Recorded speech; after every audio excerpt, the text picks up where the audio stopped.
Hello दोस्तों, क्या हाल चाल। बढ़िया एकदम। तो अब हम लोग यूनिट 2 शुरू कर रहे हैं। ठीक है। यूनिट 2 में जो है क्या है, 8085 का जो प्रोग्रामिंग है बेसिकली वही है। ठीक है, तो ये रिवीजन है, तो रिवीजन की तरह करेंगे इसको। 1.5 से 2 घंटे के अंदर खत्म करने की कोशिश करेंगे। ठीक है। अब एक्चुअली मैं अभी रिवाइज कर रहा हूँ, तो उसमें कहीं गलती भी हो सकती है, तो थोड़ा एडजस्ट करना। ठीक है, वैसे मैं ये यूनिट पढ़ चुका हूँ, लेकिन फिर भी कहीं गलती हो सकती है। ठीक है, और जो इम्पोर्टेंट होगा वही पढ़ेंगे, जो इम्पोर्टेंट नहीं होगा वो स्किप करेंगे अभी। ठीक है, तो अब करते हैं शुरू। ये है फ्लो चार्ट सिंबल्स। ठीक है, ये इम्पोर्टेंट नहीं है, फिर भी एक बार देख लेते हैं। ओवल शेप होता है स्टार्ट एंडिंग के लिए, एरो जो है डायरेक्शन दिखाने के लिए होता है, और रेक्टेंगल किसी प्रोसेस को लिखने के लिए होता है, पैरेललोग्राम इनपुट आउटपुट के लिए होता है। ठीक है, डायमंड जो है कंडीशनल स्टेटमेंट के लिए होता है, इफ एल्स टाइप के जो होते हैं। और जैसे तुम्हारा पे और जो है कोई सब रूटीन दिखाना है, जो कि मतलब होता है ना आईएसआर, यानी कि इंटरप्ट जब आती है। तो वैसे जनरली ये बनता नहीं है, तो लेकिन फिर भी पूछ सकते हैं, मे बी 2 नंबर में आ जाए। ठीक है, तो ये जो रेक्टेंगल होता है ये क्या बोलते हैं, आईएसआर जो होता है, इंटर सर्विस रूटीन होता है ना, उसको रिप्रेजेंट करने के लिए होता है। और जैसे तुम्हारा पेज फ्लो चार्ट बनाते बनाते खत्म हो जाए, तो क्या करते हैं कि लास्ट में ले जाके ऐसे उसको एक गोले में जोड़ देते हैं। उसमें एरो नीचे होता है, एक्चुअली ये उल्टा बना है। ठीक है, ये एरो ऊपर से, जैसे मान लो ये चार्ट बना था, तो ये नीचे आके एरो इसमें जुड़ जाएगा। ठीक है, फिर जो है दूसरे पेज पे ये गोला बना देंगे, वहां से स्टार्ट करेंगे, जिससे पता चलता है कि वही पिछले पेज वाला फ्लो चार्ट यहाँ पे चल रहा है। ठीक है, अब ये देखो, ये बहुत इंपॉर्टेंट टॉपिक है, मतलब इसके बहुत चांसेस होते हैं आने के। ठीक है, एड्रेसिंग मोड्स, ये इंपॉर्टेंट है। ठीक है, अब सीपीयू जो है, एड्रेसिंग मोड का क्या मतलब है? एड्रेसिंग मोड का ये मतलब है कि डेटा, सीपीयू जो है वो डेटा को किस तरह से एक्सेस कर रहा है। ठीक है, क्योंकि सीपीयू डेटा को कई तरीकों से एक्सेस करता है, तो अलग अलग तरीके होते हैं, वही पढ़ने हैं हम लोग को। ठीक है, तो the CPU access data in various ways. ठीक है, ये मेमोरी और रजिस्टर और इमीडिएट डेटा, 3 तरह के डेटा होते हैं। या तो मेमोरी में होगा, यानी कि माइक्रो प्रोसेसर के बाहर। ठीक है, रजिस्टर में होगा, यानी कि माइक्रो प्रोसेसर के अंदर। या फिर इमीडिएट वैल्यू होगी, जो कि हम प्रोग्राम में डायरेक्ट देते हैं। ठीक है, तो ये 3 तरह के डेटा होते हैं, इन्हीं तीनों के कॉम्बिनेशन से 5 तरह के हमारे एड्रेसिंग मोड्स बनते हैं। ठीक है, तो चलो अब शुरू करते हैं। पहला, कि इमीडिएट एड्रेसिंग मोड। ये क्या होता है? इमीडिएट एड्रेसिंग का मोड का मतलब होता है कि जो भी डेटा होगा ना, वो डायरेक्ट दिया होगा। कहाँ दिया होगा? डायरेक्ट, जो आपने कोड लिखा है ऑप कोड, उसी में जो है, जो आपका इंस्ट्रक्शन है उसी में डेटा दिया होता है। ठीक है, तो ऑप कोड 1 बाइट का होता है, और आपका जो है ऑप कोड 1 बाइट का होता है, और डेटा 8 बिट का भी हो सकता है और 16 बिट का भी हो सकता है। तो इसीलिए यहाँ पे देखो लिखा है कि इमीडिएट एड्रेसिंग मोड में इंस्ट्रक्शन 2 बाइट के भी हो सकते हैं और 3 बाइट के भी हो सकते हैं। अगर 8 बिट का डेटा दोगे तो 2 बाइट का हो जाएगा ये, और अगर 16 बाइट का दोगे तो ये 3 बाइट का हो जाएगा। 16 बिट का। ठीक है, सॉरी, हाँ 16 बिट का, बाइट नहीं। अच्छा, इमीडिएट एड्रेसिंग मोड को पहचानने का बहुत आसान तरीका है कि उसमें, उस इंस्ट्रक्शन में आई होता है, यानी आई से का फुल फॉर्म ही इमीडिएट होता है। ठीक है, तो पहली चीज ये है कि इसमें डेटा जो है इंस्ट्रक्शन में ही दिया होता है। और ठीक है, और दूसरी चीज उसमें आई होता है, और ये 2 या 3 बाइट का होता है। अब इसके एग्जाम्पल्स क्या हैं? एग्जाम्पल्स हैं कि मूव इमीडिएटली A42, यानी 42 में, सॉरी, ए में 42 को डाल दो। ठीक है, 42 यहाँ पे डेटा है। ठीक है, ऐसे ही ADI है, यानी ऐड इमीडिएटली। तो ऐड इमीडिएटली 005 किस में ऐड होता है? इस इंस्ट्रक्शन से एक्यूमुलेटर में, यानी एक्यूमुलेटर का जो डेटा है उसमें 05 ऐड कर दो।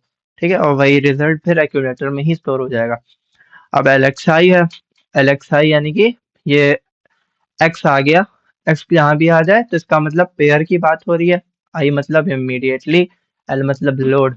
ठीक है, तो यानी कि एक्स, एक्स आ गया तो, और एच लिखा हुआ है यहाँ, तो HL पेयर में, ये HL पेयर में कितने बिट का डेटा आएगा? 16 बिट का आएगा।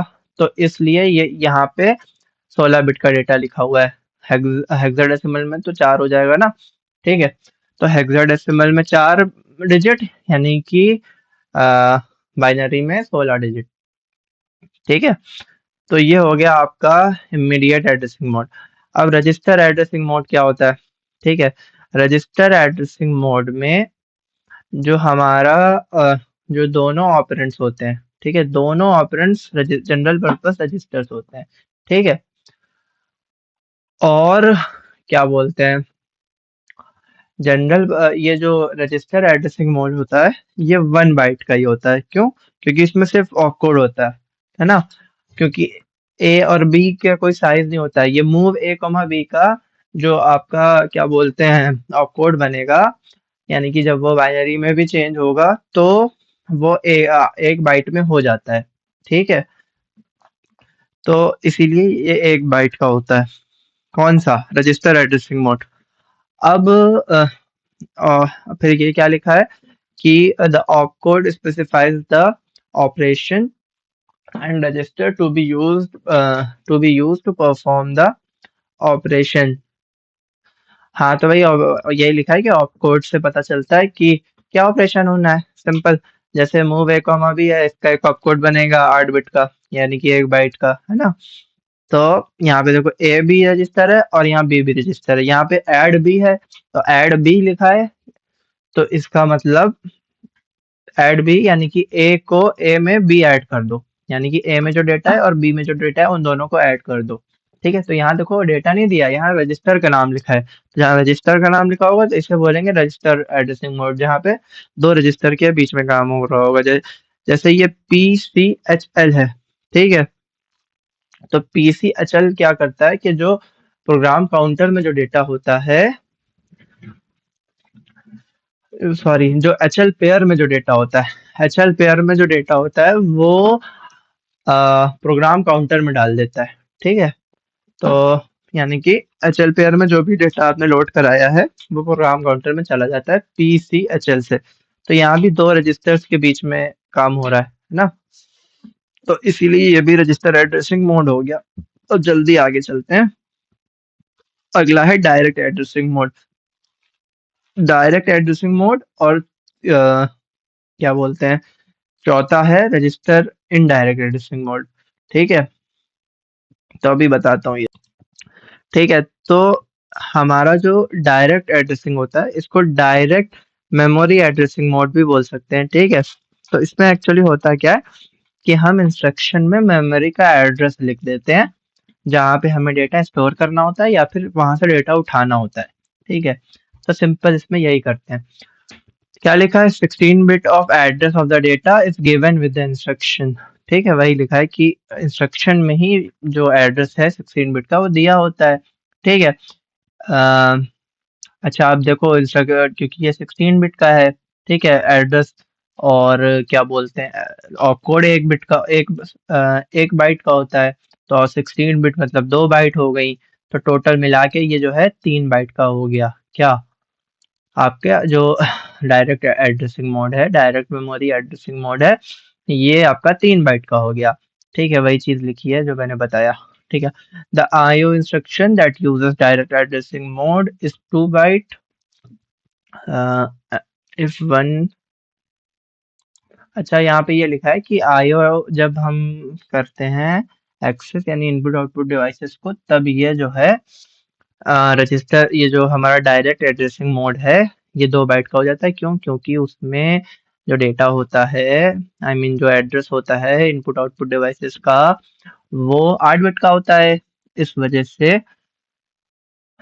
वजह से यानी कि 1 बाइट हो गई ऑपकोड की और 1 बाइट हो गई एड्रेस की। यहाँ पे एड्रेस की 2 बाइट होती है, लेकिन अगर इनपुट आउटपुट से हो रहा है तो ये 2 बाइट का हो जाएगा टोटल। और अगर क्या बोलते हैं मेमोरी से हो रहा है तो ये 3 बाइट का हो जाएगा। ठीक है, अब जैसे क्या लिखा है, जैसे ये लिखा है LDA load into accumulator 3C300। तो इसका ये मतलब नहीं है कि लोड इनटू एक्यूमुलेटर, यानी कि एक्यूमुलेटर में ये जो C300 है, C300 एक्यूमुलेटर में डाल दो, इसका ये मतलब नहीं है। क्योंकि इसका ये मतलब तब होता, पहली चीज दो रीजंस है कि जब भी डेटा को डायरेक्ट डालना होता है तो वहाँ इमीडिएटली यूज होता है, जैसे एलडीआई होता है। ठीक है। अ, ठीक है। तो और दूसरी चीज ये भी कि एक्यूमुलेटर तो आपका 8 बिट का ही होता है, तो उसमें ये 16 बिट का डेटा नहीं जा सकता। तो इसका मतलब क्या, मतलब इसका ये है, जो ये C300 है, यहाँ पे इस मेमोरी एड्रेस पे जो डेटा है उस डेटा को लाके एक्यूमुलेटर में डाल दो। ठीक है। तो ये हो गया आपका डायरेक्ट एड्रेसिंग। जैसे इसका एग्जांपल एक और है कि store accumulator on to this location. ठीक है, इसका मतलब क्या हुआ, नहीं अब जो एक्यूमुलेटर में डेटा है उसको इस मेमोरी लोकेशन पे जाके डाल दो। ठीक है। अच्छा, अब ये देखिए, ये आपका यहाँ ये वो जो मैंने बताया था, ये कि ये 2 बाइट का होता है इनपुट आउटपुट से, तो ये वाला उसका एग्जाम्पल है।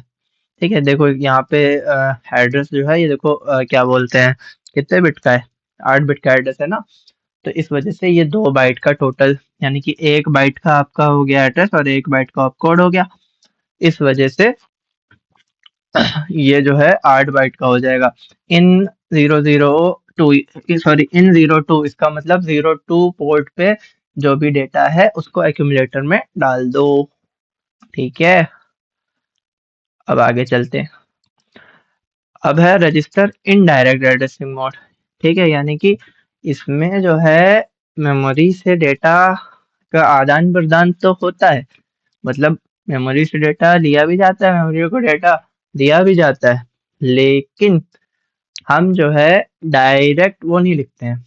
क्या नहीं लिखते हैं, मेमोरी का एड्रेस डायरेक्ट नहीं लिखते हैं। ठीक है, पहले हम क्या कराते हैं, जो मेमोरी का एड्रेस होता है, ठीक है, उसको हम किसी एक रजिस्टर में स्टोर कराते हैं। मेमोरी के एड्रेस को पहले किसी रजिस्टर में स्टोर कराएंगे, जैसे यहाँ पे किया है, यानी कि 3500 को HL पेयर में स्टोर कराया। अब अब हमने क्या किया कि मूव ए कॉमा एम। ठीक है। अच्छा, एम क्या होता है, मैंने अब बता चुका हूँ इसे यूनिट 1 में, कि एम होता है वो डेटा, एम उस डेटा को पॉइंट करता है जो एड्रेस HL पेयर में है। ठीक है, HL पेयर में क्या है, 3500, तो 3500 मेमोरी लोकेशन पे जो डेटा है वो एम है, वही उसको एम कह, मतलब एम उसको पॉइंट कर रहा है। ठीक है। तो अब जब हम मूव ए कॉमा एम कर रहे हैं, तो यहाँ पे देखो हमने direct data, direct memory location नहीं लिखी, यहाँ पे हमने एम लिखा है। ठीक है, तो यही होता है हमारा इनडायरेक्ट एड्रेसिंग, यानी कि अब 3500 लोकेशन पे जो डेटा है वो आ जाएगा एक्यूमुलेटर में। ठीक है, ये हो गया। और हाँ, सिर्फ एचएल पेयर ही इनडायरेक्ट एड्रेसिंग मोड के लिए यूज होता है। ठीक है, अब जैसे यहाँ पे ए कॉमा एम लिखा हुआ है, तो पहले हमें ऑब्वियसली एचएल पेयर में स्टोर कराना पड़ेगा। अब ये ना कहना कि यहाँ पे ये तो इमीडिएट इंस्ट्रक्शन क्यों लिखा हुआ है, एक्चुअली ये वाला जो इंस्ट्रक्शन है ये नहीं है आपका इनडायरेक्ट एड्रेसिंग मोड, ये है, ये वाला है। ठीक है, लेकिन हमें इसको समझाने के लिए क्या बोलते हैं, इसको समझाने के लिए ये करके दिखाना पड़ेगा, इसलिए ये यहाँ पे लिखा हुआ है। ठीक है, तो ये वही चीज हो गई। ऐसे ही सेम इसमें भी है। ठीक है, अब आगे देखते हैं। ठीक है, तो अब ये फिफ्थ है। फिफ्थ में क्या है, इम्प्लाइड एड्रेसिंग मोड। ठीक है, या फिर इसी को बोलते हैं एक्सप्लिसिट एड्रेसिंग मोड। ठीक है, तो इसमें क्या है, इम्प्लाइड मोड एड्रेसिंग, इसमें क्या होता है कि कोई डेटा नहीं रिक्वायर्ड होता है इस तरह का। इसमें इम्प्लिसिट एड्रेसिंग मोड जो होता है, ठीक है, इम्प्लाइड एड्रेसिंग मोड जो होता है, इसमें किसी तरह के डेटा की रिक्वायरमेंट ही नहीं होती है। ठीक है, क्योंकि डेटा जो जनरली है वो आपका एक्यूमुलेटर में होता है। ठीक है, एक्यूमुलेटर में होता है डेटा, और data is instruction generally implied through addressing mode, और ये 1 बाइट का होता है जनरली। ठीक है, अब जैसे सीएमए, सीएमए का क्या मतलब है, कॉम्प्लीमेंट एक्यूमुलेटर, है ना। यहाँ पे देखो कोई डेटा आया नहीं आया, तो एक्यूमुलेटर का जो डेटा है उसी को कॉम्प्लीमेंट कर दो। RL rotate accumulator carry to the left, sorry rotate accumulator left through carry. ठीक है, यानी कि वो घुमा दो उसको लेफ्ट करके, और कैरी भी उसमें जाएगा। ठीक है, तो बेसिकली यहाँ पे डेटा नहीं स्पेसिफाई हुआ है, इस वजह से ये हो गया आपका इम्प्लाइड एड्रेसिंग मोड, या इसको अ, एक- हाँ, तो ये जो इम्प्लाइड होता है इसी को इम्प्लिसिट भी बोलते हैं। मैंने शायद बोल दिया था एक्सप्लिसिट, एक्सप्लिसिट नहीं इम्प्लिसिट। ठीक है, ठीक है, तो एक ही नाम याद रखो, इम्प्लाइड याद रख लो। ठीक है, अब आगे चलते हैं। ठीक है, तो अब क्या है, अब है कि इंस्ट्रक्शन को लिखा कैसे जाता है। ठीक है, तो इंस्ट्रक्शन में पहले ऑपकोड लिखा जाता है, उसके बाद ऑपरेंड लिखा जाता है। ऑपकोड 1 बाइट का होता है, ऑपरेंड हमारा 1 बाइट का भी हो सकता है और 2 बाइट का भी हो सकता है। ठीक है, तो ये तो कोई क्या तरीका है कि एक एक ऑपकोड लिखा गया, ऑपरेंड 1 ऑपरेंड 2, जैसे ऐड A, B। ठीक है, तो ऐड ऑपकोड हो गया A ऑपरेंड 1 और ये ऑपरेंड 2। ठीक है, अब ये क्या है, ये इंस्ट्रक्शन मेन देखो ये, जैसे 1 बाइट के भी इंस्ट्रक्शंस होते हैं, 2 बाइट के भी होते हैं, 3 बाइट के भी होते हैं। 1 बाइट में HLT हो गया। ठीक है, और HLT हो गया, और तुम्हारा क्या बोलते हैं ये NOP नो ऑपरेशन हो गया, या डिसेबल इंटरप्ट हो गया।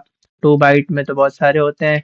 ठीक है, 2 बाइट में हमारे बहुत सारे होते हैं, लेकिन ये जो है ये यहाँ 2 बाइट में नहीं होना चाहिए, ये गलत लिखा है। ठीक है, हाँ, क्योंकि यहाँ पे ये खुद में जो है क्या बोलते हैं 2 बाइट है, और ये 1 बाइट, ये 3 बाइट हो जाएगा। ठीक है, तो ये आपके हो गए 2 बाइट के ये दोनों, और ये चार जो हैं इसको मिला के ये हो गए 3 बाइट के, क्योंकि इसमें डेटा ही, या फिर जो डेटा या एड्रेस जो भी साथ में लिखा है वो खुद ही 2 बाइट का है। ठीक है, अब देखते हैं क्लासिफिकेशन ऑफ इंस्ट्रक्शंस, यानी कितने तरह के इंस्ट्रक्शंस होते हैं। पहले होते हैं डेटा ट्रांसफर। अब देखो डायरेक्ट शुरू ही करते हैं ना। पहले होते हैं डेटा ट्रांसफर। ठीक है, तो डेटा ट्रांसफर इंस्ट्रक्शंस होते हैं जो डेटा को कॉपी करते हैं फ्रॉम सोर्स टू डेस्टिनेशन, यानी एक जगह से दूसरी जगह पे डेटा को कॉपी कर देते हैं, वो होते हैं आपके डेटा ट्रांसफर इंस्ट्रक्शंस। इसमें कौन कौन से आते हैं, जैसे मूव आता है, मूव इमीडिएटली आता है, लोड इनटू एक्यूमुलेटर आता है, या स्टोर एक्यूमुलेटर आता है। ठीक है, अभी आगे देखेंगे। ठीक है, जैसे मूव है, मूव क्या करता है, मूव के साथ 2 ऑपरेंड लिखे जाते हैं, मूव A, B। तो बी में जो डेटा होगा वो ए में आ जाएगा। ठीक है, ए में कॉपी हो जाएगा, बी में फिर भी उसके मूव A, B तुमने कर दिया, तो इसका मतलब ये नहीं है कि बी से डेटा इरेज हो गया, बी में डेटा अब भी है, लेकिन अब वो डेटा ए में भी आ गया।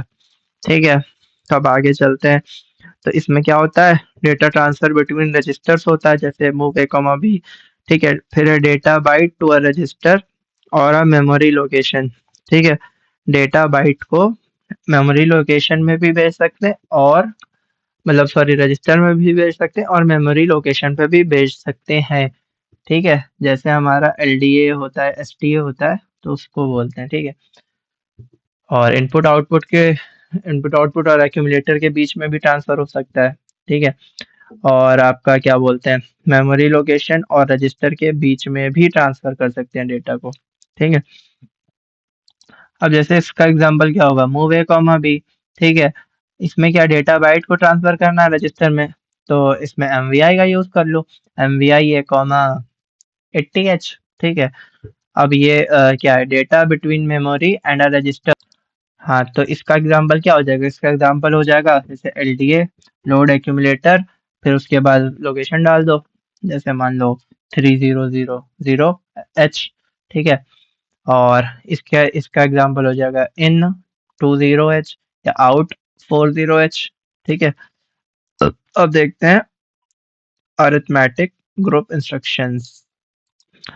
अरिथमेटिक का क्या मतलब होता है, अरिथमेटिक मतलब बेसिकली मैथमेटिकल ऑपरेशंस जो होते हैं, या तो जैसे तुम्हारा सब्ट्रैक्शन हो गया, एडिशन हो गया, मल्टीप्लिकेशन डिवीजन तो डायरेक्ट नहीं कर सकते हैं ना इसमें, तो ये एक तरह से सही नहीं है, लेकिन हाँ फिर भी एल्गोरिदम मतलब लूप लगा के तो कर ही सकते हैं ना, तो लिख दिया इसलिए यहाँ पे। तो एडिशन हो गया, सब्ट्रैक्शन हो गया, यही मेन दो ये यही होते हैं। ठीक है, अरिथमेटिक में तो अच्छा, इसमें भी कई तरीके से होते हैं, ऐड होता है, सब्ट्रैक्ट होता है, ऐड इमीडिएटली होता है।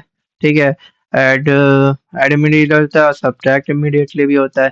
ठीक है, और और भी होते हैं कौन से, add with carry, add without carry, मतलब ऐड विद कैरी होता है, और बोरो, सब्ट्रैक्ट विद बोरो, ये सब भी होते हैं। तो ये सारे होते हैं अरिथमेटिक। बेसिकली इसमें सब्ट्रैक्शन और एडिशन के जितने इंस्ट्रक्शंस हैं वो आते हैं। अब लॉजिकल ग्रुप इंस्ट्रक्शंस में क्या आते हैं? लॉजिकल ग्रुप इंस्ट्रक्शन में लॉजिकल ऑपरेशंस जो होते हैं वो आते हैं। वो कौन से होते हैं? वो होते हैं एंड होते हैं, और होते हैं, एक्सॉर होते हैं, और आपका कॉम्प्लीमेंट होता है, और रोटेट रोटेट भी करते हैं ना, जो रोटेट लेफ्ट या आरएलसी है ना, आरएलसी हो गया, या आरआरसी भी होता है आई थिंक। ठीक है, तो अभी देख लेंगे सारे इंस्ट्रक्शंस एक एक करके देख लेंगे। एक टेबल है उसमें है सारे इंस्ट्रक्शंस लिखे हुए। अब देखते हैं ब्रांच ग्रुप इंस्ट्रक्शंस। ठीक है, ये इंपॉर्टेंट है, मतलब ये लूप में बहुत काम आता है। ठीक है, तो जैसे जंप होता है, जंप इफ जीरो, ठीक है, जे जी, मतलब सॉरी जे और जेड लिखा जाता है, जंप इफ जीरो, यानी बेसिकली जंप वाले जितने भी इंस्ट्रक्शन होते हैं वो आपके होते हैं क्या बोलते हैं, ग्रुप, क्या बोलते हैं, ब्रांचिंग इंस्ट्रक्शन भी बोलते हैं, या ब्रांच ग्रुप इंस्ट्रक्शन भी बोल सकते हैं इसको। और ये दो तरह के होते हैं, कंडीशनल होते हैं और अनकंडीशनल होते हैं। ठीक है, अब कंडीशनल जैसे कोई कंडीशन लगी हुई है, जैसे जंप इफ जीरो। ठीक है, जंप इफ जीरो का क्या मतलब है कि जो भी हमारा रजिस्टर है, जैसे मान लो एक्यूमुलेटर है, तो अगर वो जीरो है तभी हमें फलाने एड्रेस पे जंप करना है। ठीक है, अब अनकंडीशनल अनकंडीशनल इंस्ट्रक्शन क्या होता है? जैसे जेएमपी, जेएमपी जहाँ पे आएगा वहां कोई कंडीशन नहीं देखी जाएगी, सीधा जंप। जंप, उसके आगे मेमोरी लोकेशन लिखी होगी। ठीक है, फिर हमारे हो गया पांचवा। पांचवा क्या है? आईओ मशीन, यानी input output machine group instructions. तो बेसिकली इसमें कौन से इंस्ट्रक्शंस आते हैं, यानी कि जो हमारी इंटरफेस डिवाइसेस हैं उससे हमें जो है, यानी कि इनपुट आउटपुट डिवाइसेस जो है इंटरफेस इंटरफेस की हुई हैं अपने माइक्रो प्रोसेसर से, उससे जो डेटा रीड करना है या डेटा उसमें राइट करना है, तो वो हमारे होते हैं input output machine group instructions. इसमें बेसिकली इन और आउट आते हैं। ठीक है, इन रीड करने के लिए, आउट राइट करने के लिए। तो अब चलो एक बार जल्दी से इंस्ट्रक्शंस जो हैं वो देख लेते हैं, बहुत सारे। ठीक है, तो इन्होंने जो है इससे शुरू किया कि ACI। ठीक है, ACI का क्या मतलब होता है? Add immediately to accumulator with carry, यानी कि अगर कैरी आपका 1 है तो वो भी ऐड हो जाएगा। यानी कि 24 को ऐड करो एक्यूमुलेटर में विद कैरी, यानी अगर कैरी 1 है तो उसको भी ऐड कर दो। ठीक है, फिर है ADC, ऐड रजिस्टर, मतलब अब इसमें भी कैरी के साथ ऐड होगा, लेकिन अब यहाँ पे डेटा था लेकिन यहाँ पे रजिस्टर है। ठीक है, ऐसे ही यहाँ पे अब रजिस्टर है, रजिस्टर का डेटा ऐड हो जाएगा एक्यूमुलेटर में विद कैरी। ठीक है, फिर ऐसे ही एडीसीएम है। एडीसीएम का क्या मतलब हुआ? यानी एचएल पेयर में जो डेटा पड़ा है, जो एड्रेस पड़ा है, उस एड्रेस पे जो डेटा है उसको एक्यूमुलेटर में ऐड कर दो, और साथ में कैरी भी ऐड कर देना। ठीक है, इसका मतलब हुआ। अच्छा, अब जो ऐड इंस्ट्रक्शन है ये कैरी को ऐड नहीं करता है। ठीक है, तो ऐड बी यानी ए प्लस बी, ऐड एम यानी ए प्लस एम, ए प्लस एम है ना सही, क्योंकि एम कौन सा डेटा होता है? जो एचएल पेयर पॉइंट करता है। ठीक है, अब ADI, ऐड इमीडिएटली 24, तो एक्यूमुलेटर में 24 डाल दो, ये विदाउट कैरी। ठीक है, ये विदाउट कैरी है, ये विद कैरी है। ANA, ANA क्या होता है? लॉजिकल एंड होता है विद एक्यूमुलेटर। ठीक है, इसमें क्या बोलते हैं, यहाँ पे डेटा रखना होता है, मतलब ANA के बाद एक डेटा रखना होता है, यानी कि मतलब इसमें ANA में जो है, ANA के बाद आपका कोई रजिस्टर या मेमोरी लोकेशन रख सकते हैं जिस जिसके साथ एक्यूमुलेटर की एंड करना है। ठीक है, एंड करना मतलब 1 1 है अगर, तो मतलब पता होगा तुमको, ये तो बेसिक है कि 1 1 है तो 1 होगा, बाकी 0 1 होगा तो तब भी 0 होगा, 1 0 होगा तब भी 0 होगा, 0 0 होगा तब भी 0 होगा। ठीक है, ANI, अब जब ANA होता है तो यहाँ पे ANA के साथ रजिस्टर और मेमोरी लोकेशन आती है, लेकिन जब ये नहीं होता है तो 8 बिट का डेटा आता है एंड करने के लिए एक्यूमुलेटर के साथ। ठीक है, अब ये कॉल है, कॉल इंस्ट्रक्शन किस लिए यूज होता है? कॉल इंस्ट्रक्शन सब रूटीन कॉल करने के लिए यूज होता है और इसके आगे 16 बिट का डेटा एड्रेस लिखा जाता है। ठीक है, 16 बिट का एड्रेस लिखा जाता है, उस 16 बिट के एड्रेस पे जो प्रोग्राम लिखा होता है वो एग्जीक्यूट होता है। ठीक है, इसे बोलते हैं अनकंडीशनल सब रूटीन कॉल। ठीक है, क्योंकि इसमें कोई कंडीशन नहीं लगी हुई है कि अगर 0 हो या 1 हो तभी करना, नहीं, डायरेक्ट। ठीक है, अब आगे चलते हैं, आगे क्या है? C M A. C M A तो बहुत आसान है, कुछ नहीं इसमें, इसमें तो यहाँ पे ऑपरेंड भी नहीं होता है। ठीक है, तो ये हो गया आपका। अच्छा, अब अभी हम लोग ने जो जो पढ़ा है, ठीक है, दिमाग में उसको भी करते चलोगे तो बहुत बढ़िया से रिवीजन हो जाएगा। यानी कि क्या पढ़ा है अभी हमने? अभी हमने जो है एड्रेसिंग मोड्स पढ़े हैं, ठीक है, और टाइप्स ऑफ इंस्ट्रक्शंस पढ़े हैं। तो अगर तुम दिमाग में ये भी सोचते चलो कि ये कौन सा इंस्ट्रक्शन होगा, जैसे सी एम ए है तो बता सी एम ए कौन सा होगा? सी एम ए होगा इम्प्लिसिट। ठीक है, क्योंकि इसमें डेटा ही नहीं है साथ में, सिंपल। ठीक है, ऐसे ही सीएमसी है। सीएमसी क्या करता है? Complement carry. कैरी अगर 1 है तो 0 कर दो, 0 है तो 1 कर दो। ठीक है, अब इसमें क्या करते हैं? सीएमपी, सीएमपी क्या करता है? कंपेयर करता है। कंपेयर का क्या मतलब होता है? कंपेयर करता है किससे? एक्यूमुलेटर से। और उसके आगे क्या लिखा जाता है? रजिस्टर लिखा जाता है या फिर मेमोरी की लोकेशन लिखी जाती है। यानी उस यहाँ मेमोरी लोकेशन में जो डेटा है या रजिस्टर में जो डेटा है उसको एक्यूमुलेटर से कंपेयर करो। ठीक है, कंपेयर करने के बाद जो है हम साइन फ्लैग को चेक करते हैं। अगर साइन फ्लैग जो है पॉजिटिव है, मतलब साइन फ्लैग पॉजिटिव है तो जो है क्या बोलते हैं, तो इसका मतलब एक्यूमुलेटर बड़ा है। अगर साइन फ्लैग नेगेटिव हो गया तो इसका मतलब एक्यूमुलेटर में जो डेटा है वो छोटा है। ठीक है, ऐसे अब सीपी, यहाँ पे जो है कंपेयर करने के लिए रजिस्टर और मेमोरी लोकेशन है। सीपीआई जब होगा तो यहाँ पे डेटा आ जाएगा कंपेयर के बाद। ठीक है, हम्म, तो अब जो है, अब जो जरूरी है वही करते हैं, क्योंकि बहुत सारे इंस्ट्रक्शंस हैं, देख सकते हैं आप लोग। सब करेंगे तो बहुत टाइम चला जाएगा। ठीक है, फिर भी कोशिश करेंगे कि ज्यादा से ज्यादा कवर कर लें। ठीक है, अब जैसे ये डैड है, डैड क्या होता है? ये अब्बा वाला डैड नहीं है, ये जो है वो है, क्या बोलते हैं, मतलब एडिशन के लिए, डबल एडिशन के लिए। ठीक है, डबल एडिशन के लिए यूज होता है, यानी कि अगर तुम्हें डबल एडिशन करना है तो उसके लिए यूज होता है। ठीक है, तो ये करता क्या है? ये करता ये है कि जैसे मान लो तुमने लिखा डैड बी। ठीक है, तो अब बीसी पेयर में, ठीक है, बी, सॉरी बीसी नहीं, हाँ बीसी पेयर होता है ना, हाँ बीसी होता है। ठीक है, तो बीसी पेयर में जो डेटा है उसको एचएल पेयर से ऐड कर दो।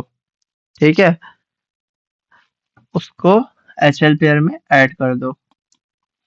तो और यहाँ बीसी भी लिख सकते हैं और डीई भी लिख सकते हैं। ठीक है, तो ये डबल एडिशन होता है। डीसीआर क्या होता है? डिक्रीमेंट होता है। ठीक है, यानी कि -1 कर देता है। यहाँ रजिस्टर और मेमोरी लोकेशन लिख सकते हैं, डेटा लिखने का कोई मतलब नहीं है ना। डीसीएक्स, यहाँ पे जब रजिस्टर पेयर की वैल्यू कम करानी होती है तो डीसीएक्स लिखते हैं। ठीक है, डीआई का क्या होता है? इंटरप्ट को डिसेबल करना। ईआई का मतलब इंटरप्ट को इनेबल करना। ठीक है, एचएलटी में क्या होता है? रुक जाओ। एचएलटी का मतलब यही होता है बेसिकली, रुक जाओ। ठीक है, इनका मतलब जो है डेटा को रीड करना है इनपुट आउटपुट पोर्ट से। आईएनआर का क्या मतलब होता है? इंक्रीमेंट कर दो रजिस्टर को। आईएनएक्स, आईएनएक्स जब लिखते हैं तो रजिस्टर पेयर लिखते हैं, आईएनआर लिखते हैं तो रजिस्टर या मेमोरी लोकेशन डालते हैं। यानी कि यहाँ पे A B C D E H L आता है और यहाँ पे बी एच और आपका बी एच और डी जब लिखेंगे तो वो पेयर को पॉइंट कर रहा होगा। ठीक है, अब जंप, जंप के बाद क्या आता है? 16 बिट का एड्रेस। ठीक है, तो ये अनकंडीशनल जंप होता है ना, डायरेक्ट जंप कर देता है उस मेमोरी लोकेशन पे जो यहाँ लिखी है प्रोग्राम का फ्लो। ठीक है, अब LDA load accumulator with the data present at this address. ठीक है, एलडीए एक्स। ठीक है, तो यहाँ पे एलडीए एक्स में क्या होता है? ठीक है, तो LDX में क्या होता है कि अगर मान लो किसी मेमोरी लोकेशन से हमें डेटा उठा के एक्यूमुलेटर में डालना है, तो हम उसमें HL पेयर का यूज़ कर सकते हैं। ठीक है, LDA करके ना, मतलब मूव ए कॉमा एम भी कर सकते हैं सिंपली। ठीक है, लेकिन अगर हमें वो हमारा जो मेमोरी एड्रेस है वो BC पेयर में है या फिर DE पेयर में, HL पेयर में नहीं है। ठीक है, तो उस केस में हम ये LDAX यूज़ करते हैं। तो LDAX मान लो बी लिखा तुमने, तो BC पेयर में जो एड्रेस होगा उस एड्रेस पे जो डेटा होगा वो एक्यूमुलेटर में आ जाएगा। ठीक है, अब LHLD यहाँ पे 16 बिट का एड्रेस होता है। ठीक है, यानी HL पेयर में वो डेटा स्टोर करो जो इस मेमोरी एड्रेस पे लिखा हुआ है। ठीक है, उस डेटा को HL पेयर में डाल दो। LXI register pair comma 16 bit of data. LXI किसके लिए यूज होता है? रजिस्टर पेयर में 16 बिट का डेटा डालने के लिए, सिंपल। ठीक है, जैसे LXI H comma 3050H।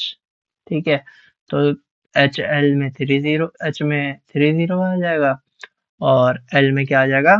50। Move यार पता ही होगा, एकदम सिंपल है। इसका डेटा इसमें चला जाएगा, इसका डेटा इसमें चला जाएगा, इसका डेटा इसमें चला जाएगा, यही होता है मूव। मूव इमीडिएटली में पहला रजिस्टर दूसरा डेटा होता है, या पहला मेमोरी दूसरा डेटा होता है। ठीक है, एनओपी, एनओपी तो हो चुका था, फिर से आ गया क्या? अच्छा, हॉल्ट था वो। एनओपी मतलब नो ऑपरेशंस। ठीक है, डिले जनरेट के लिए यूज होता है। ठीक है, ORA, ORA यानी कि लॉजिकल और होता है ये। ठीक है यार, एक तो इसमें जो है ये ABCD वाइज दिए हुए हैं, खैर इसको पेयर में देना चाहिए था। खैर पढ़ के हम लोग जल्दी से आगे बढ़ते हैं। ORA क्या करता है? और करता है विद एक्यूमुलेटर, यानी कि जो उसके ORA के बाद जो तुमने रजिस्टर लिखा है उसको एक्यूमुलेटर के साथ स्टोर वो करता है। क्या करता है? और करता है। ऐसे ही ORI के साथ डेटा लिखते हैं, वो भी और करता है। आउट काहे के लिए यूज होता है? डेटा को भेजने के लिए इनपुट आउटपुट पोर्ट पे। यहाँ 8 बिट का एड्रेस होता है, यानी एक्यूमुलेटर में जो डेटा होता है वो यहाँ इस एड्रेस पे चला जाता है। ठीक है, PCHL का क्या प्रोग्राम होता है कि प्रोग्राम काउंटर जो है उसमें सॉरी, जो प्रो HL पेयर में जो तुम्हारा डेटा पड़ा हुआ है उसको लगा के डाल दो प्रोग्राम काउंटर में। यानी HL पेयर में डेटा नहीं, मतलब जो एड्रेस पड़ा हुआ है उस एड्रेस को प्रोग्राम काउंटर में डाल दो। ठीक है, अब पॉप किस लिए यूज होता है? पॉप पुश ये इंपॉर्टेंट नहीं है, जल्दी चलो, पता है पॉप उसके लिए यूज होता है स्टैक से डेटा निकालने के लिए, लेकिन इंपॉर्टेंट नहीं है। चलो, RAL rotate accumulator carry, accumulator left through carry. ठीक है, ऐसे ही RAR होता है rotate accumulator right through carry. ठीक है,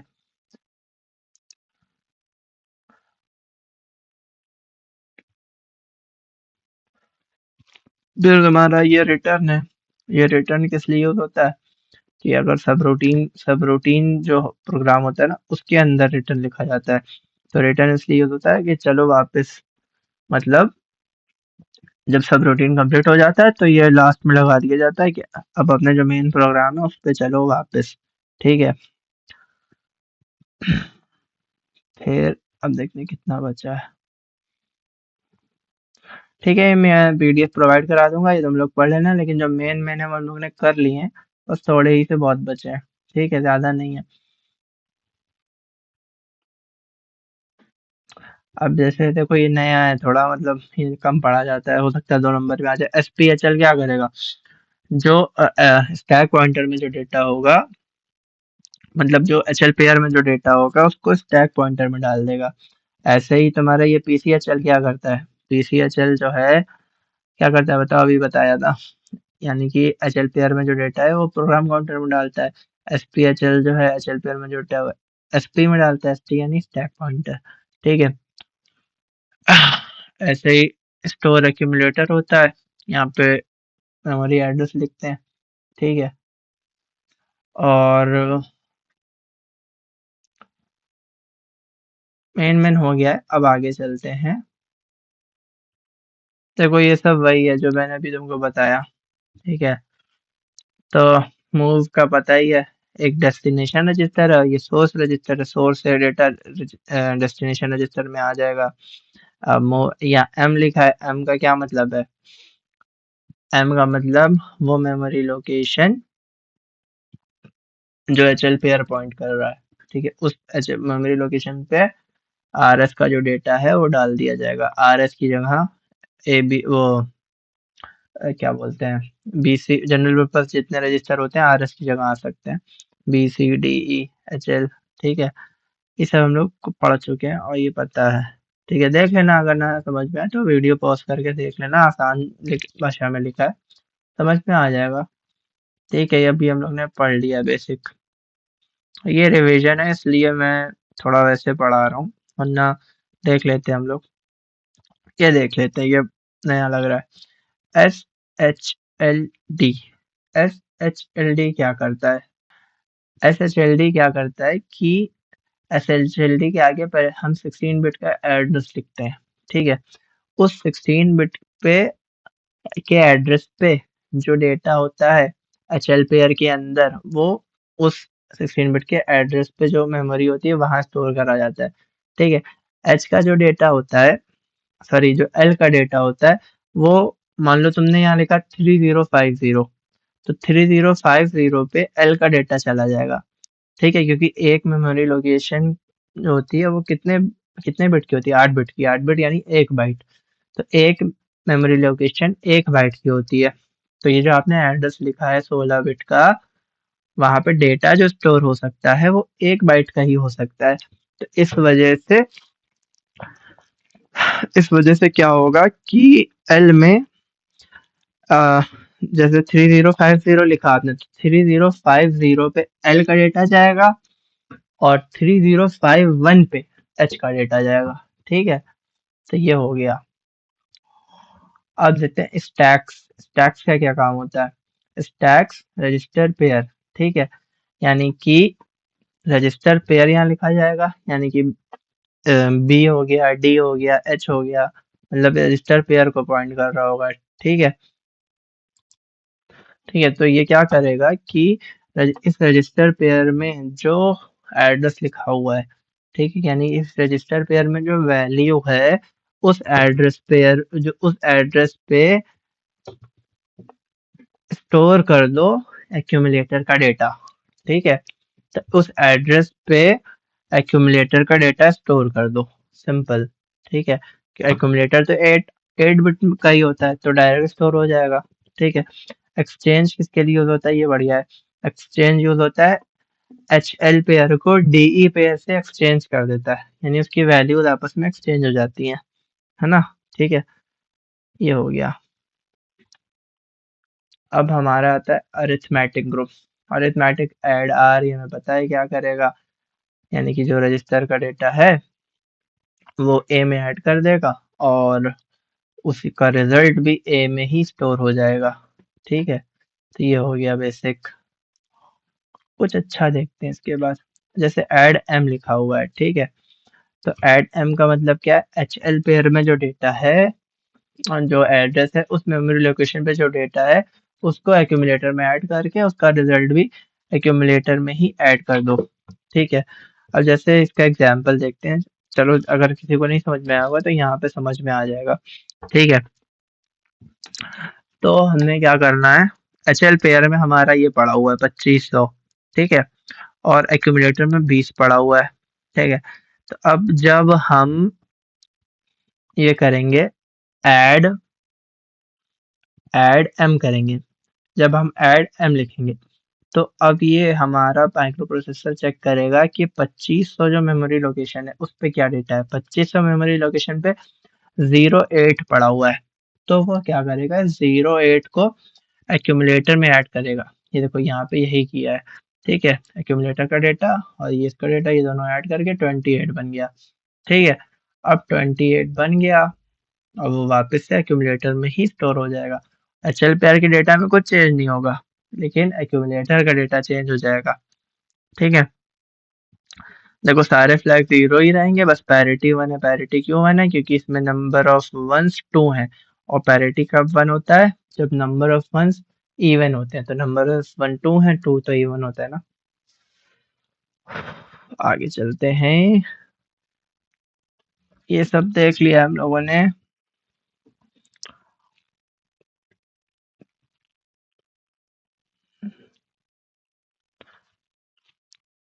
यार एक टीचर है उस पे, यूट्यूब पे, क्या नाम है उनका, भरत आचार्य। आई एम नॉट श्योर कि क्या बोलते हैं, भारत आचार्य है कि भरत आचार्य है। आई थिंक कि भरत आचार्य ही होगा। ठीक है। तो क्या बोलते हैं, बहुत अच्छा उन्होंने ये सब्जेक्ट पढ़ा रखा है। लेकिन बस उनकी वीडियो थोड़ी लंबी है, लेकिन बहुत बढ़िया पढ़ाया उन्होंने। खैर मैं तुम्हें एक बात क्यों ही बता रहा हूँ तुम तो यहाँ जल्दी में पढ़ने आए हो। अब पेपर के टाइम ये बात जान के क्या ही मिलेगा। अब ये देख लेते हैं एसबीबी। एसबीबी क्या होता है? सब्ट्रैक्ट विद बोरो। ठीक है, यानी कि कैरी भी सब्ट्रैक्ट होगा। ठीक है, इसका ये मतलब है। तो जैसे तुमने लिखा, यहाँ पे देखते हैं कि ए में 25 है, बी में 13 है, और तुमने सब्ट्रैक्ट विद बोरो और बी लिख दिया साथ में, यानी कि ये इंस्ट्रक्शन लिख दिया। तो अब क्या होगा? 25 में से, यानी एक्यूमुलेटर में से बी भी सब्ट्रैक्ट होगा और वन भी सब्ट्रैक्ट होगा। और जो रिजल्ट आएगा वो वापस से एक्यूमुलेटर में स्टोर कर दिया जाएगा। ठीक है। ऐसे ही ये भी है। जो एचएल पेयर में जो एचएल पेयर, जिस लोकेशन एचएल पेयर में 2500 है, 2500 पे 8 है, 8 सब्ट्रैक्ट हो जाएगा एक्यूमुलेटर से, साथ में कैरी भी सब्ट्रैक्ट होगा। ये सब्ट्रैक्ट विद बोरो हो गया। ठीक है। एसबीआई ये डायरेक्ट मतलब इमीडिएट डेटा यहाँ पे दिया होता है एक्यूमुलेटर से। ठीक है। Oh, this is important. This is important because SBI में जनरली देख के लगता है कि कैरी नहीं सब्ट्रैक्ट होगा, but anyhow carry is being subtracted. ठीक है, इंग्लिश आती है मुझे, देखा। आगे चलते हैं। ठीक है, अब लॉजिकल पे हम लोग आ चुके हैं। तो एंड विद द रजिस्टर देखते हैं कैसे होता है। ठीक है। तो जैसे ए एन ए बी है। ठीक है। तो एक्यूमुलेटर में 55 है, इसमें 65 है। तो जब हम इसको बाइनरी में लिखेंगे, ठीक है, तो यानी कि 5 को कैसे लिखोगे बाइनरी में? 5 को लिखोगे 0101। ठीक है, ऐसे ये वाला 5 भी 0101 हो जाएगा, और ये वाला 5 भी 0101 हो जाएगा, और ये आपका क्या बोलते हैं, 6 को क्या से लिखेंगे? 0110। ठीक है। तो इन दोनों को बेसिकली जब एंड करेंगे, ठीक है, तो हमें जो मिलेगा वो 64, सॉरी 41 मिलेगा। अच्छा रुको, इसको करके दिखाते हैं। देखो बुक की गलती पकड़ ली मैंने। ठीक है, बुक की क्या गलती है कि 0101 यहाँ लिखा था, और यहाँ पे मतलब 5 को 01 लिखेंगे, 0101 लिखेंगे, दूसरे 5 को भी 0101 लिखेंगे।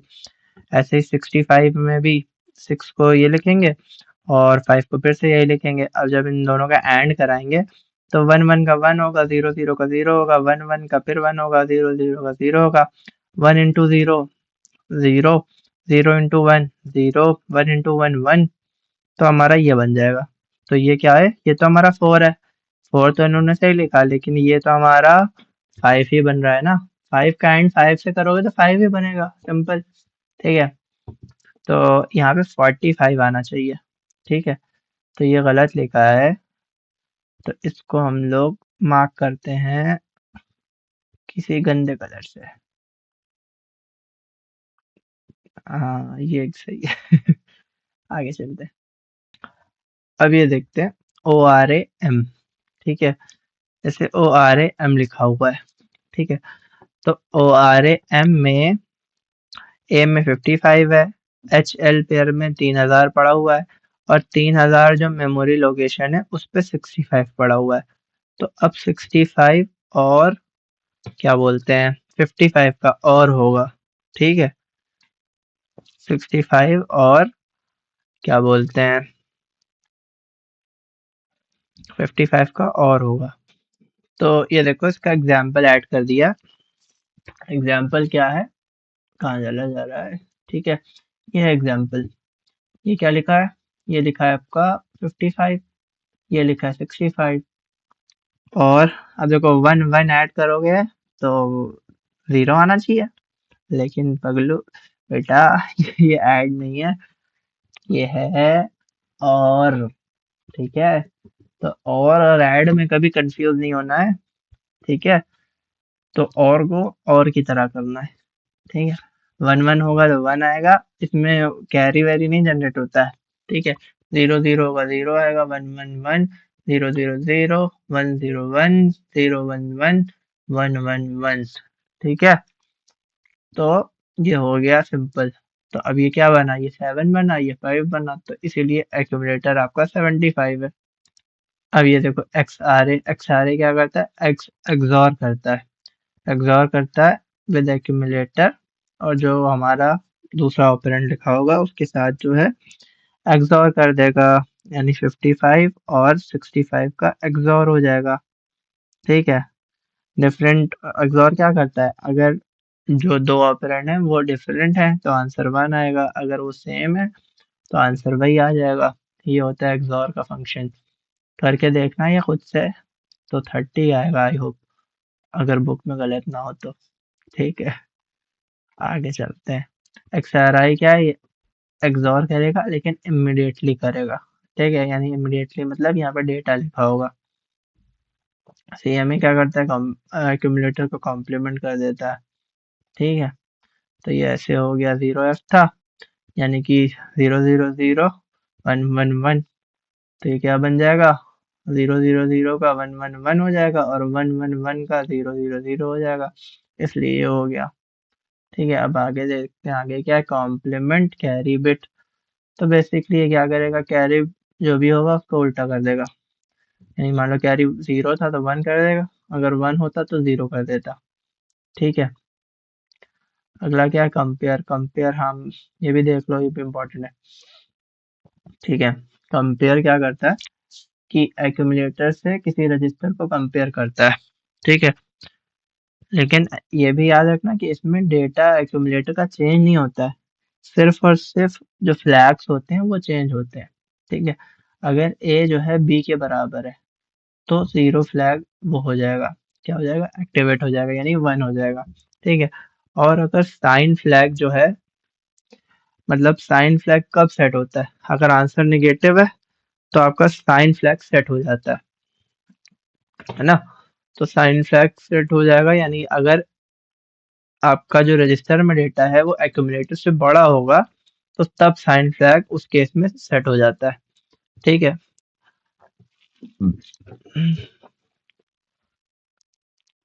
हम्म। तो और अगर साइन फ्लैग सेट नहीं हुआ है, ठीक है, तो इसका मतलब एक्यूमुलेटर बड़ा है, ठीक है।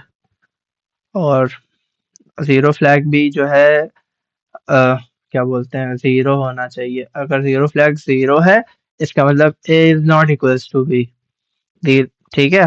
ऐसे ही साइन फ्लैग अगर 0 है तो इसका मतलब आंसर नेगेटिव भी नहीं है, और 0 फ्लैग भी 0 है मतलब आंसर 0 भी नहीं है, इसका मतलब आंसर पॉजिटिव होगा, इसका मतलब एक्यूमुलेटर बड़ा होगा, ठीक है।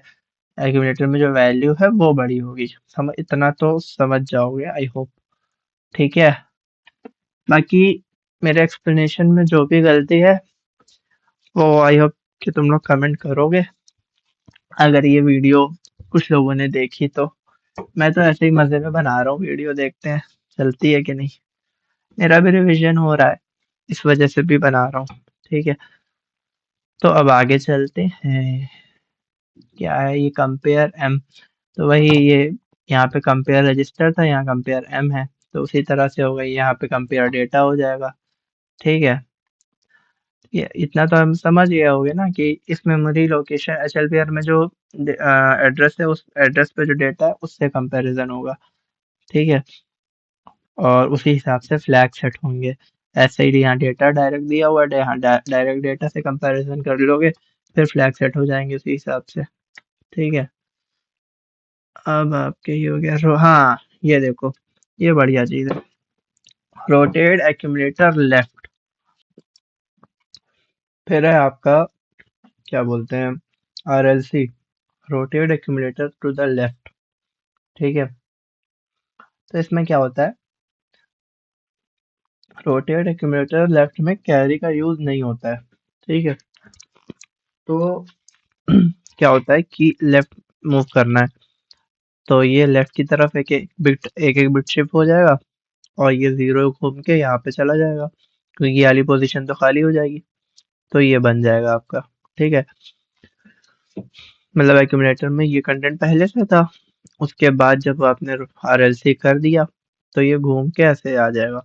ठीक है, ऐसे ही आरआरसी में इसका उल्टा होगा, मतलब अभी ये लेफ्ट में जा रहा था, आरआरसी में ऐसे राइट में जाएगा, और यहाँ से जीरो निकल के ये सेवन पे यहाँ पे आ जाएगा। ठीक है, तो ये हो गया आरएलसी, आप आरआरसी और आरआरसी। अब देखते हैं, एक होता है जिसमें कैरी का यूज किया जाता है। ठीक है, उसमें देखते हैं क्या होता है।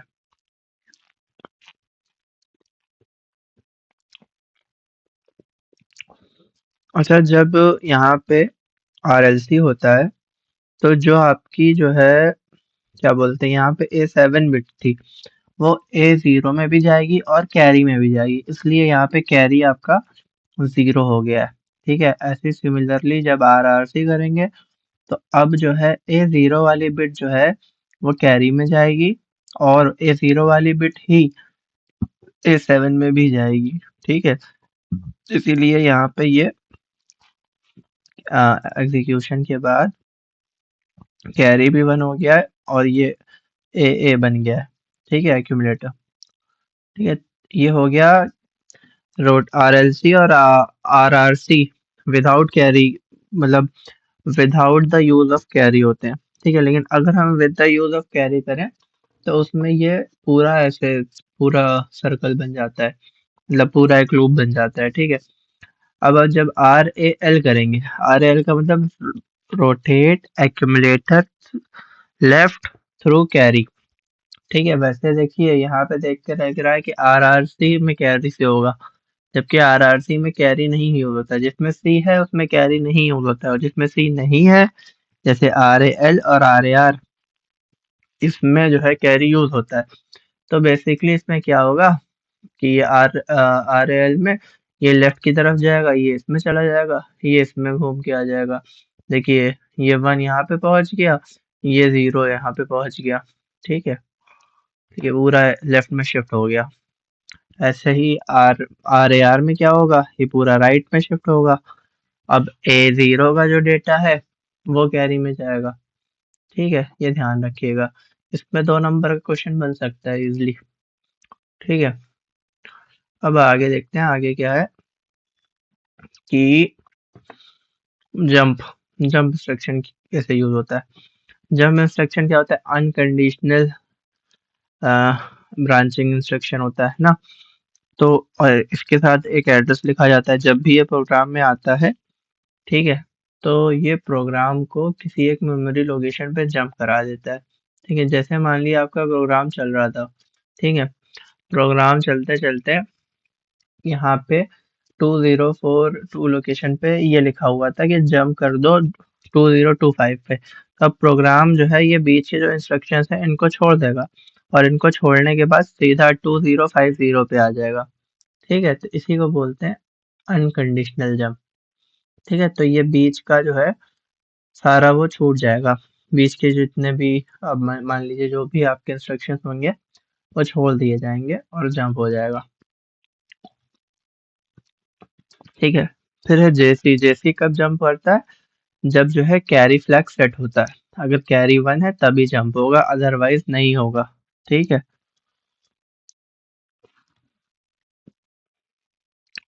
ठीक है, जैसे मान लीजिए JC2050 लिखा है, तो ये चेक करेगा कैरी अगर 1 होगा, ठीक है, अगर कैरी 1 होगा तभी ये 2050 पे जाएगा, अदरवाइज अगला इंस्ट्रक्शन एग्जीक्यूट होगा। ठीक है, ये अगर फॉल्स होगा तो ये फ्लो अगले अगले कोड पे आ जाएगा, लेकिन अगर ये ट्रू निकला यानी कैरी जो है 1 है, तो ये यहाँ से उठ के मतलब इसका जो फ्लो है वो सीधा 2050 पे चला जाएगा।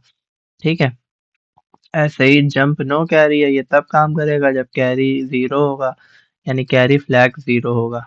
ठीक है, यानी सी इक्वल्स टू 0। ठीक है, ऐसे ही जंप 0 है, ये 0 फ्लैग को चेक करता है। जंप 0 कब काम करेगा, जब 0 फ्लैग सेट होगा। ऐसे ही जंप नो 0 होता है, वो तब काम करता है जब वो यानी काम करता है मतलब जंप करता है, वो तब जंप करता है जब फ्लैग 0 फ्लैग सेट नहीं होता है, यानी कि 0 फ्लैग 0 होता है।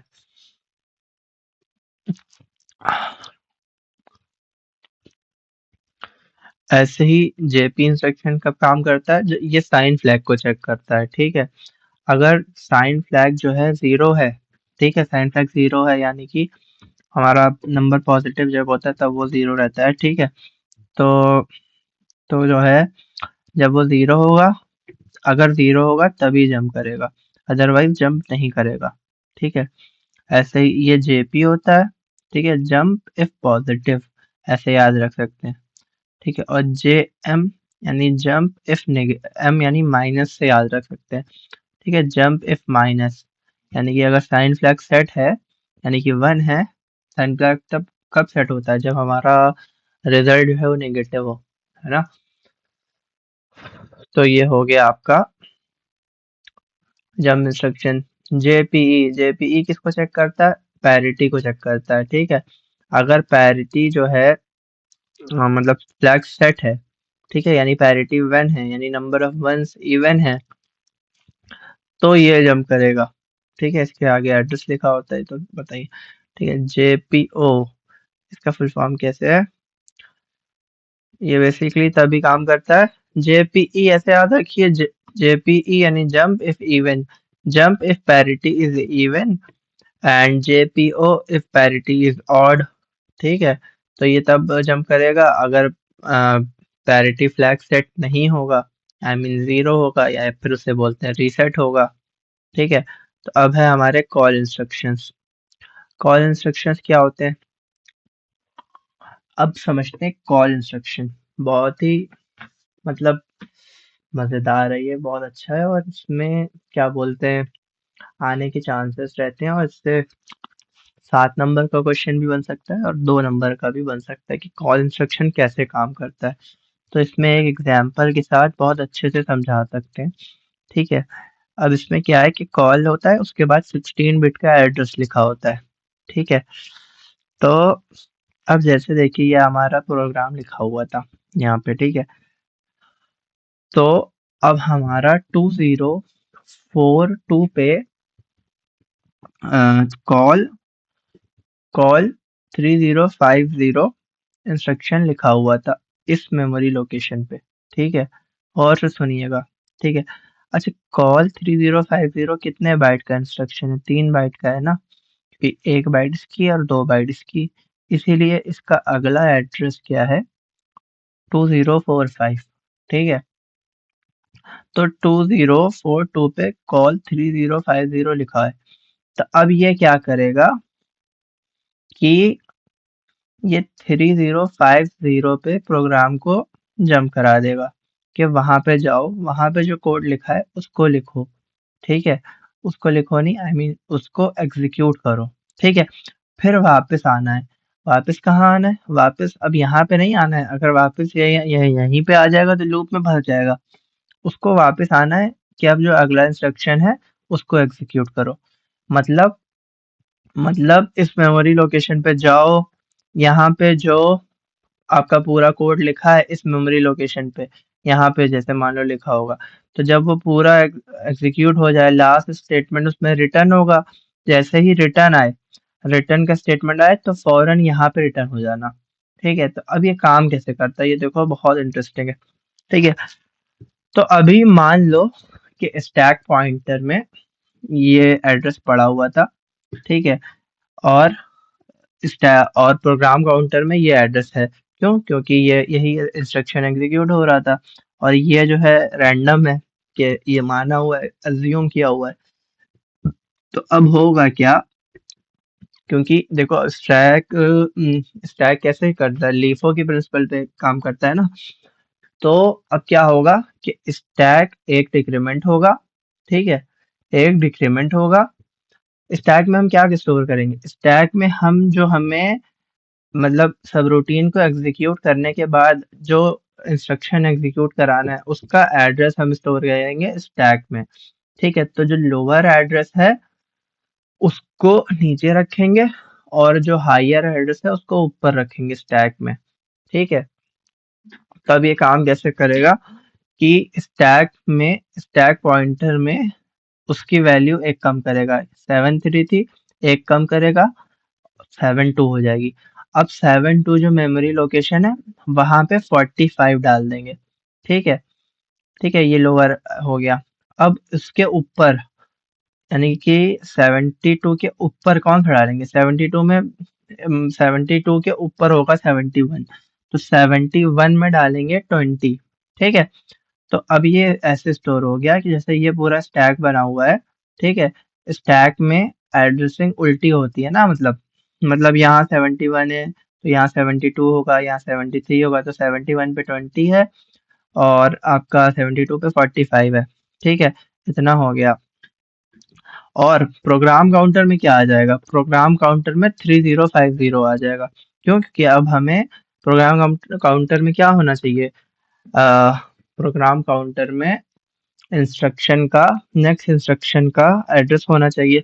तो इसीलिए प्रोग्राम काउंटर में 3050 आ जाएगा, क्योंकि हमें नेक्स्ट इंस्ट्रक्शन ये वाला एग्जीक्यूट कराना है जो यहाँ पे लिखा हुआ है, ठीक है। तो जब वो एग्जीक्यूट हो जाएगा, जब एग्जीक्यूट हो गया पूरा, यहाँ पे रिटर्न रिटर्न कॉल हुआ, मतलब रिटर्न स्टेटमेंट आया, जब रिटर्न स्टेटमेंट आएगा तब स्टैक से स्टैक में जो मेमोरी लोकेशन स्टोर है उस मेमोरी लोकेशन पे जो डेटा है, ठीक है, यानी कि वो इस मेमोरी लोकेशन पे जो डेटा है वो हमारा फिर से लोड होगा, किसमें?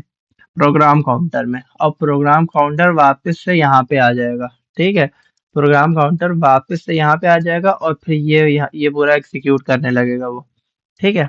तो आई होप ये समझ में आया होगा, मैंने अच्छे से एक्सप्लेन करने की कोशिश करी है, ठीक है। अच्छा, जंप में और कॉल में क्या फर्क होता है? देखो, जंप में सब रूटीन नहीं, मतलब जंप में क्या होता है कि वो जंप ही सीधा हो जाता है। मतलब जैसे मान लो इसको जंप होना था, यानी यहाँ से मान लो यहाँ जंप हो गया, तो अब इसके बाद का एग्जीक्यूट होगा, वो वापस कभी नहीं आता है, यानी उसमें रिटर्न का कोई सीन नहीं होता है। कॉल में रिटर्न का सीन होता है।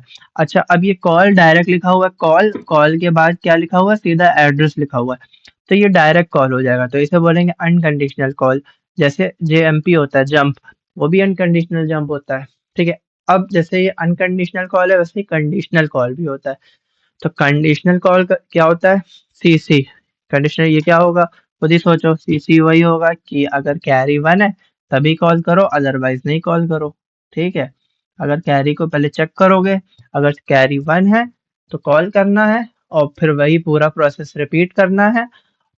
अदरवाइज अगर कैरी 1 नहीं है, यानी कैरी 0 है, तो अगले लाइन पे बढ़ जाओ, ठीक है। मान यानी कि कुछ एग्जीक्यूट नहीं होगा। अगर कैरी 0 है, ठीक है, तो सीधा वो अगले पे आ जाएगा। लेकिन अगर कैरी 1 हुआ तो वो जाएगा इस एड्रेस पे, ठीक है। तो ऐसे ही जैसे सीसी हो गया, यानी कि कॉल इफ कैरी इज 1, ऐसे ही सीएनसी होता है, यानी कॉल इफ कैरी इज 0, यानी कि या फिर कॉल इफ नो कैरी, ठीक है। और यहाँ पे एड्रेस लिखा होता है, ठीक है। ये वही है जो कॉल का फंक्शन है, वही इसमें भी है, बस इसमें खाली एक कंडीशन लगी हुई है, सिंपल, है ना। तो आई होप ये आप लोग बहुत आसानी से समझा सकते हैं। ना समझ में आए तो वापस वीडियो एक बार देख लिएगा, और या फिर कुछ क्वेश्चन हो दिमाग में तो कमेंट करके बताइएगा। देखो, ठीक है, मैं कोशिश करूंगा आंसर करने की। अब ये क्या है? सीजेड, ये खुद ही से सोचिए। Call if 0 is equal to 1, यानी कि 0 अगर 1 होगा तभी कॉल होगा, अदरवाइज नहीं कॉल होगा। तो ये सारे कंडीशनल कॉल चल रहे हैं। कॉल इफ नो 0, यानी अगर 0 0 होगा तभी जो है ये प्रोग्राम चले, मतलब ये कॉल स्टेटमेंट ये इस एड्रेस का कॉल होगा। अगर 0 1 हुआ तो नो कॉल होगा। ठीक है, नो जीरो, नो जीरो मतलब जीरो फ्लैग नॉट सेट। ठीक है, नॉट सेट यानी कि जीरो, है ना, सेट यानी 1, और रीसेट या फिर नॉट सेट मतलब रीसेट या नॉट सेट मतलब जीरो। तो ये कब काम करेगा नो जीरो वाला, जब ये रीसेट होगा यानी जेड जीरो होगा। ठीक है, फालतू में इसमें कंफ्यूज होने की जरूरत नहीं है। ठीक है, आगे चलते हैं। आगे है कॉल इफ पैरिटी, यानी अगर पैरिटी 1 होगा, एक सेकेंड, लेट मी सी। तो सीपी एक्चुअली होता है, पैरिटी का नहीं होता, सीपी होता है कॉल इफ पॉजिटिव। पॉजिटिव यानी कि हमारा रिजल्ट अगर पॉजिटिव है तो ये कॉल होगा। और रिजल्ट पॉजिटिव कैसे चेक करते हैं, साइन फ्लैग को देखते हैं, साइन फ्लैग 0 है तो इसका मतलब रिजल्ट पॉजिटिव है। ऐसे ही कॉल इफ माइनस क्या होता है, यानी कि अगर साइन फ्लैग 1 है यानी हमारा रिजल्ट जो आया है वो नेगेटिव है, तो हम जो है इसको करते हैं। अगर हमारा रिजल्ट नेगेटिव आया है तब ये कॉल होगा। ठीक है, अदरवाइज ये कॉल नहीं होगा। जैसे हमने जंप में देखा था, जंप में क्या होता था, एक मिनट देखते हैं चल के। जंप जंप इफ माइनस हो गया ये, और जंप इफ प्लस हो गया, है ना, तो सेम सेम सिंटेक्स यूज हुआ है। यहाँ पे एम और पी हुआ है, वहां पे भी सी पी और सी एम है। ठीक है, तो ये हो गया आपका कॉल। ठीक है, अब आगे चलते हैं, देखते हैं आगे क्या है। आगे सी पी, यानी पैरिटी अगर इवन है तो भाई सेम है लगभग। पैरिटी इवन है तो कॉल करो, ऐसे ही पैरिटी ऑड है तो कॉल करो। ठीक है, अब है हमारा रिटर्न। रिटर्न भी दो तरह के होते हैं, एक कंडीशनल होता है, एक अनकंडीशनल रिटर्न होता है। तो अब देखते हैं ये क्या है। ठीक है, तो रिटर्न कैसे काम करता है, जैसे कॉल काम करता है उससे थोड़ा ऑपोजिट है। ठीक है, तो जो आपका सब रूटीन होता है उसके लास्ट में जनरली रिटर्न लिखा जाता है। तो ये क्या करता है, जैसे मान लीजिए आपके स्टैक में, देखिए रिटर्न तभी कॉल होगा जब कॉल स्टेटमेंट पहले कॉल हो चुका होगा। यानी कि रिटर्न तभी कॉल होगा ऑब्वियसली जब हम किसी सब रूटीन में हैं। ठीक है, तो उसको वापस अपने मेन प्रोग्राम पे जाने के लिए रिटर्न कॉल होगा। ठीक है, तो अब हमने वहां पे क्या किया था, जैसे हम अभी ऊपर वाला एग्जाम्पल देखते हैं। ठीक है, ऊपर वाले एग्जाम्पल में क्या था कि इनिशियली जो है स्टैक पॉइंटर में ये एड्रेस पड़ा हुआ था, हमने उसको माइनस करके जो है मतलब स्टैक के ऊपर जो है पहले अपना लोअर एड्रेस डाला, फिर अपर जो एड्रेस है, जो हमारे अगले इंस्ट्रक्शन का जो अपर एड्रेस है वो ऊपर रखा, और जो लोअर एड्रेस है वो नीचे रखा। ठीक है, नहीं नहीं सॉरी उल्टा है यहाँ पे, सॉरी उल्टा ही होता है। यानी कि अपर एड्रेस यानी हायर बाइट का जो एड्रेस है वो नीचे होता है। एक minute, let me be sure. हाँ, स्टैक में जो हायर बाइट होती है हमारी, जैसे 20 है, ठीक है, तो वो ऊपर होती है। ठीक है, और जो लोअर बाइट होती है वो नीचे होती है, यही मैंने पहले भी बताया था और यही होता है। ठीक है, तो क्योंकि जब -1 करेंगे तो स्टैक के ऊपर 4 5 आ जाएगा। ठीक है, जब -2 करेंगे तो 4 5 के भी ऊपर 20 आएगा। ठीक है, तो अब हम हमें यही एड्रेस पॉप करा के जो है उसमें डालने हैं, किसमें डालने हैं, आपके ये इंस्ट्रक्शन क्या बोलते हैं, प्रोग्राम काउंटर में डालने हैं। ठीक है, ठीक है, प्रोग्राम काउंटर में यही एड्रेस रिटर्न रिटर्न स्टेटमेंट में यही होगा। जब रिटर्न स्टेटमेंट कॉल होगा तो स्टैक पॉइंटर जो जो इस मेमोरी लोकेशन को पॉइंट कर रहा है, उन मेमोरी लोकेशंस में जो डेटा है वो आएगा प्रोग्राम काउंटर में। तो देखो यहाँ पे माइनस हुआ था, ठीक है, यानी कि 70 तो हमारा स्टैक पॉइंटर की वैल्यू बाद में क्या बनी, 71 बनी। ठीक है, 71 में क्या है, 71 में है आपका 20। ठीक है, तो अब यही 20 हमें फिर से प्रोग्राम काउंटर में डालना है। ठीक है, यही 20 और 45 प्रोग्राम काउंटर में डालना है। ठीक है, तो अब हम क्या करेंगे कि अभी हमारा प्रोग्राम काउंटर जो है वो 73 पे है। तो 73 पे है ना, आफ्टर एग्जीक्यूशन जो है हमारा, क्या बोलते हैं, स्टैक पॉइंटर 70, नहीं हमारा सॉरी, स्टैक पॉइंटर 71 पे है। ठीक है, तो 71 पे जो डेटा होगा वो हम पहले प्रोग्राम काउंटर के जो है हायर बिट में डालेंगे, और फिर फिर उसमें +1 करेंगे। जब +1 करेंगे तो वो 72 बन जाएगा। ठीक है, अब जब वो 72 बन जाएगा तो 72 से डेटा उठा के प्रोग्राम काउंटर की लोअर बिट में डालेंगे। ठीक है, तो ये होगा रिटर्न में, ताकि फिर से ये स्टेटमेंट एग्जीक्यूट होने लगे। ठीक है, तो इसी को यहाँ पे भी दूसरे एग्जाम्पल से समझाया हुआ है। वो ये है कि जो है, मान लीजिए ये स्टैक है आपका। ठीक है, स्टैक में जो लोअर एड्रेस है वो ऊपर है, और जो हायर एड्रेस है वो नीचे है। ठीक है। हम्म तो अब प्रोग्राम काउंटर क्या करेगा कि पहले जो उसमें स्टैक पॉइंटर जिस मेमोरी को पॉइंट कर रहा है वो डेटा आपके आपके प्रोग्राम काउंटर में डालेगा। ठीक है, प्रोग्राम काउंटर के लोअर बिट में डालेगा। फिर 209, फिर एक +1 करेगा। ठीक है, +1 करने के बाद जो आएगा डेटा, वो डेटा आपके प्रोग्राम काउंटर के हायर बिट में डालेगा। ठीक है, थोड़ा सा कंफ्यूजिंग है ये, एक बार फिर से देखेंगे तो समझ में आ जाएगा। ठीक है, तो जो पहला डेटा होगा वो लोअर बाइट में डालेगा प्रोग्राम काउंटर की, फिर +1 करेगा, फिर वो उसका डेटा जो है हायर बाइट में डालेगा प्रोग्राम काउंटर की, ताकि प्रोग्राम काउंटर को पता चल जाए कि हमको वापस कहाँ पे जाना है। ठीक है, तो ये बेसिक इसका प्रिंसिपल हुआ। ठीक है, तो आई होप समझ में आया होगा आपको। ना समझ में आया हो अगर, तो एक बार फिर से देख लिए, और या फिर कोई क्वेश्चन हो तो कमेंट में बताइए। अब चलते हैं। ठीक है, अब ये सिंपल आप इसको समझ सकते हैं आई थिंक, कि रिटर्न कैरी, यानी कि अगर कैरी 1 है तभी रिटर्न करो, अदरवाइज रिटर्न करने की ज़रूरत नहीं है। ठीक है, ऐसे ही रिटर्न नो कैरी, यानी अगर कैरी 0 है तभी रिटर्न करो।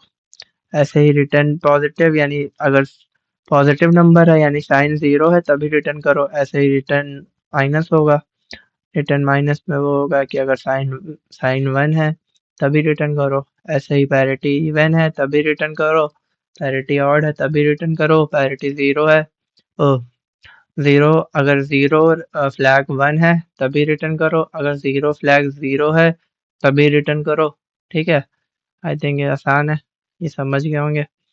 अब ये लास्ट कुछ है, ये जनरली नहीं पूछे जाते हैं। पॉप है, पुश है। ठीक है, ये देख लेते हैं। एसपीएचएल क्या करता है। एसपीएचएल क्या करता है कि आपके जो स्टैक एचएल पेयर में जो डेटा होता है वो आपके स्टैक पॉइंटर में डाल देता है। बस इतना सा काम करता है, ये ध्यान रखिएगा, ये मैं शायद पहले भी बता चुका था। हाँ, और अब एक्सटीएचएल क्या करता है। एक्सटीएचएल क्या करता है कि आपके स्टैक पॉइंटर और स्टैक पॉइंटर +1 में जो डेटा होता है उसको एक्सचेंज कर देता है। ठीक है, मान लीजिए आपके एल में 0 0 था और इसमें 1 1 था। ठीक है, स्टैक पॉइंटर में, तो 1 1 यहाँ आ जाएगा और 0 0 यहाँ चला जाएगा। और एच में मान लिया आपका 2 2 था और SP+1 लोकेशन पे 3 3 था। ठीक है, तो वो एक्सचेंज हो जाएगा। ठीक है,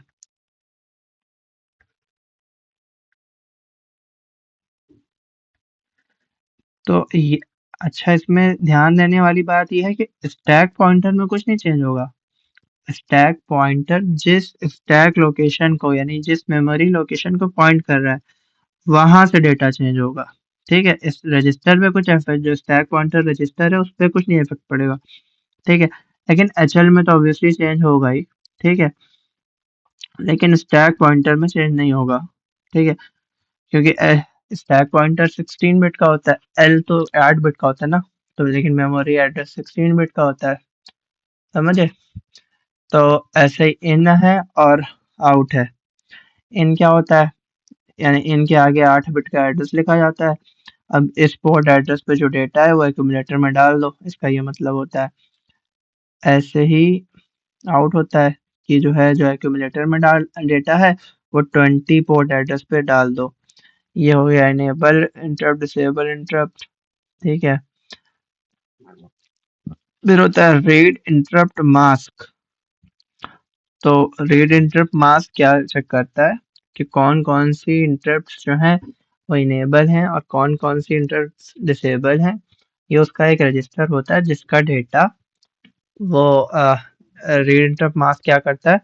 तो ये जो पूरा रजिस्टर है ये हर इंटरप्ट की कंडीशन बता रहा है कि मास्क है या नहीं मास्क है। ठीक है, तो ये डेटा एक्यूमुलेटर में कॉपी हो जाता है रिम इंस्ट्रक्शन डालने से। ठीक है, ऐसे ही सिम होता है। सिम में क्या होता है, इसमें जो है रीड हो रहा है, यानी कि इस रजिस्टर से डेटा इसमें जा रहा है। ठीक है, एक्यूमुलेटर में। लेकिन यहाँ पे उल्टा होता है, यहाँ पे जो एक्यूमुलेटर का डेटा होता है वो जाता है इस रजिस्टर में, जिससे जो है हम किसी भी इंटरप्ट को डिसेबल या इनेबल यानी कि मास्क या अनमास्क कर सकते हैं। ठीक है, नो एनओपी क्या होता है, नो ऑपरेशन। नो ऑपरेशन कब होता है, डिले प्रोवाइड कराने के लिए। हॉल्ट किस लिए यूज होता है, हॉल्ट जो है प्रोग्राम को रोकने के लिए यूज होता है। ठीक है, तो इसके साथ हमारी यूनिट 2 फाइनली खत्म होगी। तो आप लोग को कैसा लगा बताइएगा। मिलते हैं अगले वीडियो में, और कोई भी क्वेश्चन हो तो पूछिएगा, और कुछ इम्प्रूवमेंट्स बताने हो तो मुझे बताइए, मैं कोशिश करूंगा आने वाली वीडियोस में इंक्लूड करूं।